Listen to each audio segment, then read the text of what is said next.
homie Daniel from Australia.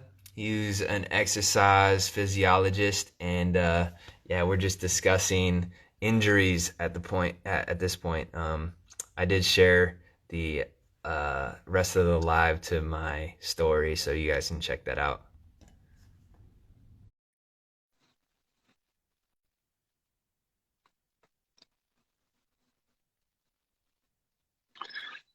Yeah, man, we always get kicked off after an hour. I think that's why. Ah, gotcha. Man, I just talk so much shit, I lose track of time. Yeah, man. Yeah, man. So you were saying like yeah, to recognize pain. It's a deep topic, right? It's like you have one where it's your body is telling you something, and sometimes your mind is telling you something as well, That's you it. know? And if we look at it, one of the best models is looking at the biopsychosocial model of healthcare. So Mm, traditionally, healthcare is like you go to a doctor, you have an injury, you have a illness, they prescribe you a specific fix, you get that medication, it's fixed. The symptoms that you get, so the pain is related to your diagnosis. So your disc vertebra is fucked. Here's this pill, whatever it might be, a injection, and bye. Okay, symptoms are gone. Therefore, it must be because of my disc, right? Then that's the biomedical traditional model. Now, if we look at the biopsychosocial model, what else was happening? What if that symptom was actually it was fine because there was no trauma, there was no injury to your back. You just did something once, and you were really stressed at that time. So you had a lot of like financial stress, broke up with your girlfriend, or like something's happening at home. There's some deeper shit happening, and so you're really sensitive. Your nervous system's really sensitive, mm, and then you do a movement that you weren't accustomed to, and then you do a movement that maybe your friends were like egging you on to, like let's do that move that you always do. And I'm like, I'm not ready. I'm not like warmed up yet. But they're like yeah. pressuring you. So there's that like social element. And then you do that move and you're like, ah, fuck, it hurts like shit. Ah, I can't Yeah. move. And then you remember all your like previous experiences of back pain. And then you remember like, oh shit, now I can't move. Like I'm paralyzed. And then all Uh, these thoughts start going into your head. So it's not just wow. the like it's really yeah. It's there's more to it than just the tissues, the biology. It's like Man, that's huge. crazy, bro. That's like, so you're talking about like the psychological relationship that you build with, well, certain parts of your body, but also certain relationships with pain. And that's something like really deep, you know? That's like, so now your job as an exercise physiologist is now an exercise physio psycho, you know, Yeah, it's like, biopsychosocial, fucking everything. It's like it's the whole person. So we don't just separate people into backs. Like we're not treating a back. We're looking at the person attached to that back. We're not ah, treating a wrist. It's like, tell me more about the story behind this. I think that it's because my bones are out of place and I need someone to crack them back in. Okay. Have you tried that before? Yeah, I have. I go to this doctor that, give me all these medicines and supplements and like cracks my back every week. Okay. And you still have pain? Yeah. What does that tell you? yeah, Shit. Maybe there's something else to do. Are you open to trying something else? And then it's yeah. like, okay, now we look at knowing that the body is adaptable and we can change. So we can work on our pain. We can do so much around our pain. Just because we have, knee pain doesn't mean the other knee's fucked. So we can still do other moves and let Yeah. Mother Nature do its thing and naturally heal that knee and provide it with the necessary rehab stimulus to heal, and then do everything else. Like work on fucking tutting, work on I everything else always to say just, that. yeah, so I much you can always say do. that.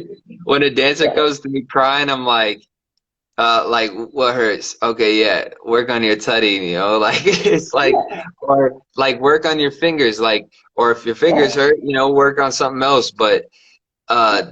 this idea, like you were saying, this adaptability of our body, like our body is not meant to be in pain, right? Like the nature of our body is to heal itself. So how Hmm. do we get out of the way of that in like what you were talking about with chiropractors, you know. Yeah, not to hate on chiropractors, but it's just like uh, you know, I have so many people that like are religiously going and seeing a chiropractor all the time, and I'm like, well, you know, shouldn't you know, not you shouldn't need a chiropractor your whole life, you know. Yeah, yeah. I think so that when it comes to that, there's like respecting that it works temporarily. So we're not Hmm. saying that it doesn't work, like it doesn't give you that relief, because then it's like you're invalidating their experience. It's like it's really helpful. Yes, it's helpful for different reasons. So it's not realigning your back. Like, and then it'd be a matter of like going through experiments and getting this is what I do for work as a living, showing people that they're actually less broken than they thought they were, versus me telling them. Because if I tell them, they're like, fuck off, Daniel. Who are you to tell me? I've seen this chiro all my life. I trust them, and it's like, yeah, you're right. Like I don't. What's my right to tell you what the evidence says? Let's just show you. Let's just Yeah. do something. Let's if it was like if your back is out of alignment, then let's do a move that gets you out of alignment. How does that feel? Oh, it feels better. Oh, okay. You're out of alignment right now. Yeah. And there's no pain. Yeah. Okay. What does that tell you? So it's Yeah. like using these kind of experiments rather than shouting out, this is a waste of your time. Yeah, yeah, for sure. Because, you know, we could always generalize on certain practices. You know, I'm always like a doctor hater. I'm sorry. Like there's like the word doctor rubs me the wrong way most of the time because a lot of doctors overstep their bounds. You know, it's like, uh, yeah, you know, you're a family practitioner, but you're talking about you know, you're talking about nutrition. Like you took one course on nutrition. You know, maybe, but then again, you have family practitioners that, like, for me, like a real doctor is somebody that takes proactive about research. You know, so doctors, no doubt, have jumped through so many hoops that they deserve respect, but at the same time, don't abuse that and use those what the training of a doctor is like, okay, your ability to do research, like hopefully you've learned to do that. So now you can really sift through nutrition research. So just because you're a family practitioner doesn't validate your word on nutrition, but the study of nutrition that you could have possibly done as a family practitioner, that's what we should know, you know. You should be telling us like what it is that you've studied. Like here it is, you know. Let me know because I'm not just taking your word because you got DR period. Yeah, that's it. And the important thing is like knowing, or I guess following and respecting people that say, I don't know. Like, I don't know about nutrition, so I'm going to refer you to experts that know that I trust. So That's don't take super my word important. for it. Like that's that humility, right? Yeah, humility is that's so important in a doctor for sure. Like I think humility is important in everybody because like for me, like when it comes to like who should be teaching dance and stuff, you know, it is always a Mm. topic is like look at this person they got offered a job but they're not like quote unquote qualified to be teaching or something. It's like, well, I believe there should be a teacher should, at any skill, if you picked up any skill, a beginner can be teaching a beginner, you know? Mhm. Someone that's just slightly further along the path than them. And that beginner can teach them where to go. They're like, well, Mhm. actually, the further place to get good knowledge is here. And so, as Yeah. long as your ability as an instructor, you know where to guide people for Yeah. information, like by all means, teach away, you know? That's it. Yeah. That's it. So like know what you're really good at, get good at it, and then respect that other people are much more experienced and better at teaching other things. So then, yeah, having more of that collaboration versus like just going with your ego and just saying, I'm good at all the styles. Come and come and take my class. Yeah, yeah, for sure, man. It's then there's also opportunists, and they're just like, hey, if they ask me to teach a boogaloo class or something, I might be like, uh, no, I might reject it. Or if they're like, hey, here's $5,000, but we want you to teach boogaloo, you know what I would do?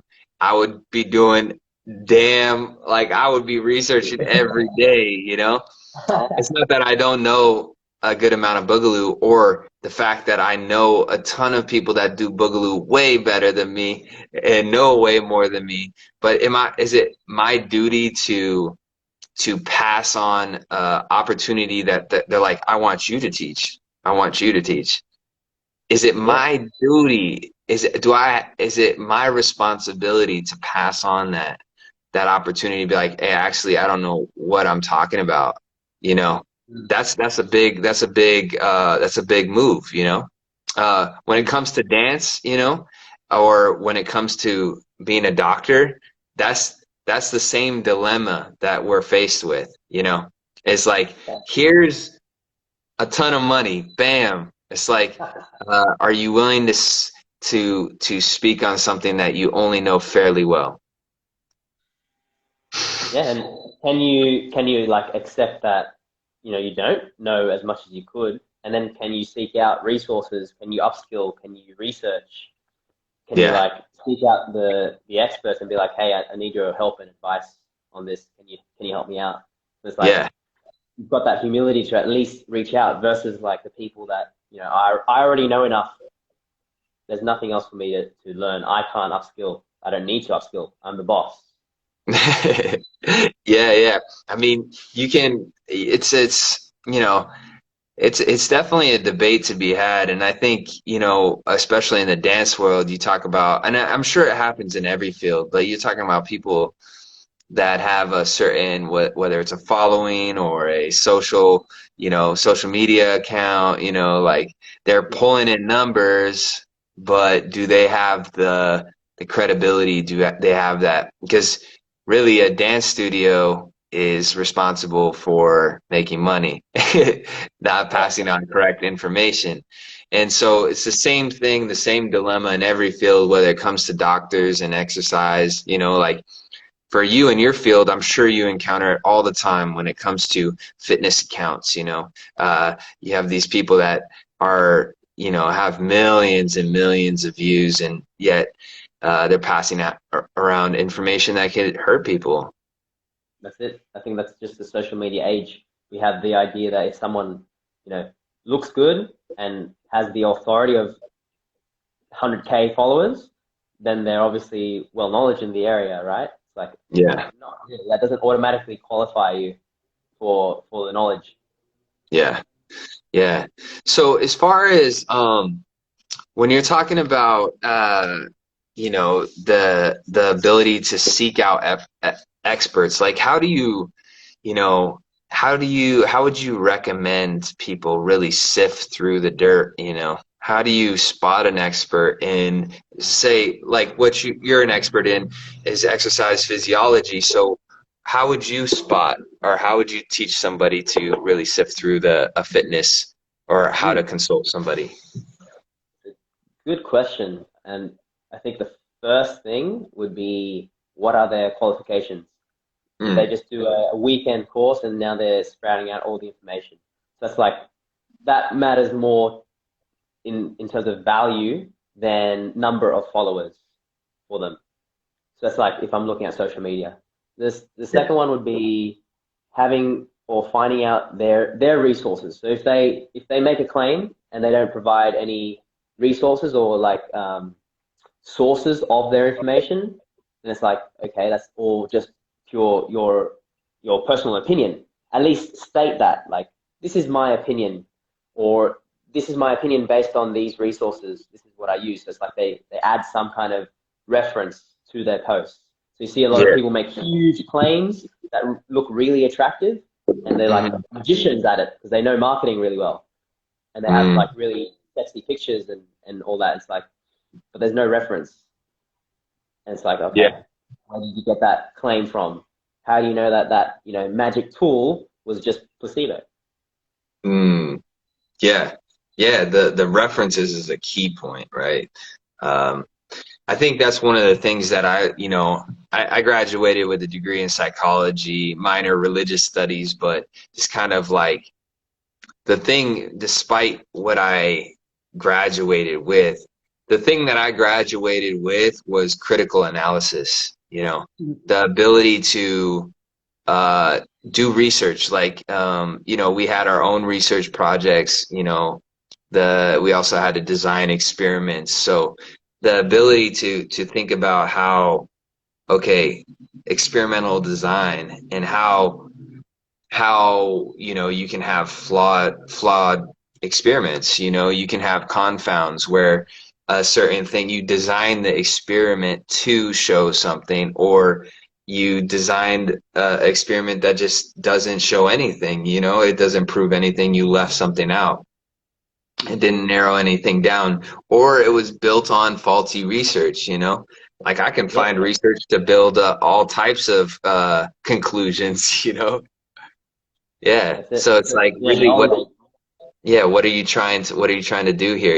Like, as far as this research, like, I don't know if people understand how to read a research paper, like, whether it's intro, conclusion, statistical analysis, all this sort of stuff. What does the statistical numbers even mean? You know? Is that and so what you get in this era is like so much clickbait uh stuff. It's really frustrating, Absolutely. And I think we don't have to expect everyone to understand, something that takes years to know. It's Mm, more finding out resources that do that, so that are able to critically analyze and look at both sides of an argument, versus you can tell if they've got lots of followers and they are promoting a certain claims and they look really sexy, but they're not yeah. providing any resources or references. They're selling something. So it's like Yeah. maybe having more of that critical eye of like what's this person selling, or what is this person marketing? Mm, What's the purpose of this post? Is this post meant to take a whole bird's eye view of back pain, or is it just promoting a certain treatment for it? Okay, just yes. have a bit more of like that critical eye. Just take a step back and look at the biases of that post. Yeah, the critical analysis is huge, right? Like, the thing you said is like, what are they selling? That's almost like the with social media, that could just be the first question you ask. What are they selling?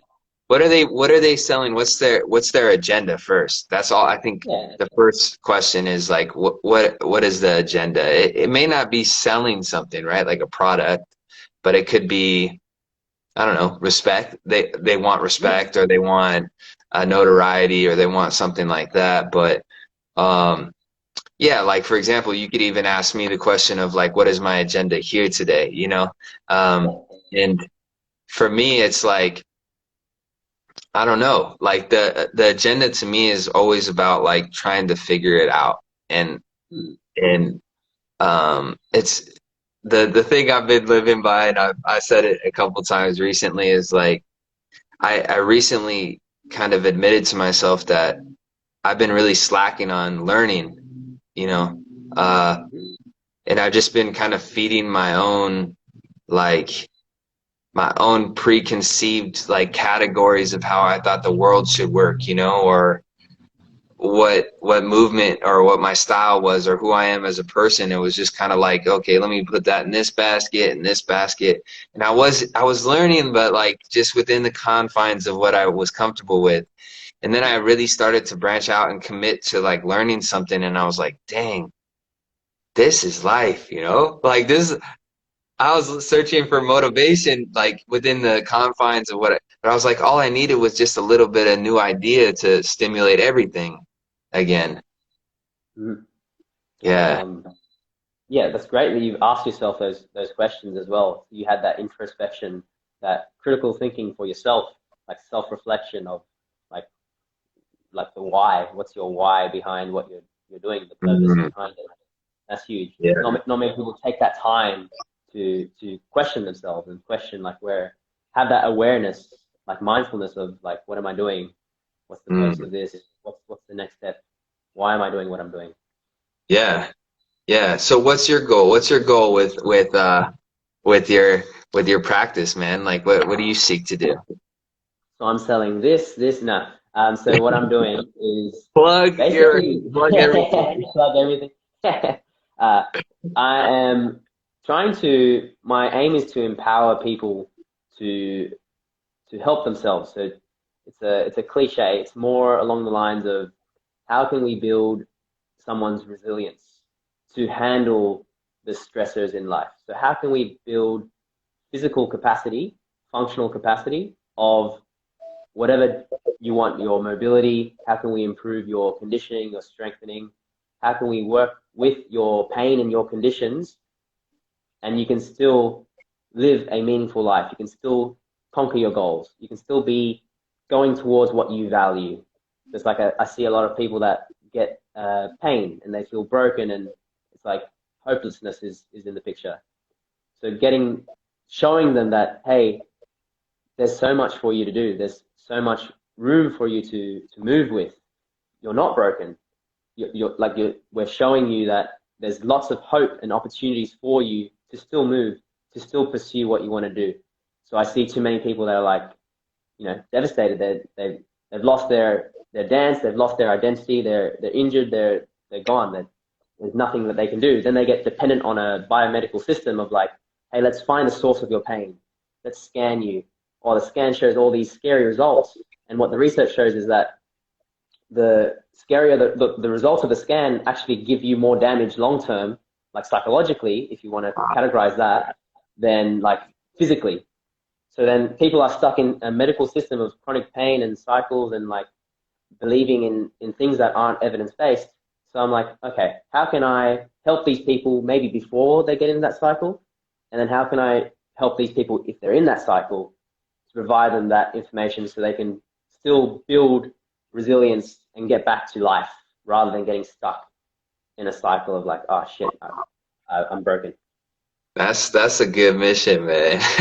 I respect that. It's like I didn't even think like, I think about the medical system and I think about healthcare and I think about, more about like pharmaceutical, like prescription model, healthcare system profiting off the sick and injured and whatnot. But I didn't think about necessarily what you just said. I never knew that, the scans can produce more long-term harm than damage than the injury itself. Um, and it just seems like wow, actually a psychological trap. Uh, and it's so devalidating when you say that to people. It's like, Oh yeah. it's so crazy that it's like now it's even more of a self-fulfilling trap because it's like, oh, there's also gonna be these guys that think they can cure you through mobility stuff. It's like, Yeah, that's it. That's it. So yeah, that's why I wanted to make sure I covered the caveats to the claims, because some people might be looking at this right now and be like, I've got pain in my wrist, so I need to do mobility. It's like there's more to it than just, mobility training, because that person was getting into that range before with no pain. So maybe it's not the range itself. And I think we are quick to be like, I need a fix. I need to get this fixed and sorted. Can you fix me? Because my body's like a machine. We forget that there's a biopsychosocial element to pain, to yeah. the body. Because if you think about like the healthcare system and in a business perspective, as in let's look at like social media and we look at the healthcare system and we look at how these things that like the most successful businesses are thriving off of the human nature that's built within us, and it's like for example, the healthcare system is built off of this is preying on people that are saying, I was good before and now I'm broken and whatever, like relieve this, and that's human nature. And human nature is to pulled away from pain. Like, and I think that's one thing that like with your practice and FRC and that sort of stuff is like the distinguishing what the pain is, you know, psychological from physical, and how to move around it, manipulate it, and also work through it. You know, oh, this pain is actually just good pain. It's not bad pain. It's temporary it's temporary good pain, you know? Yeah, yeah. So like reframing it to more of like an active approach.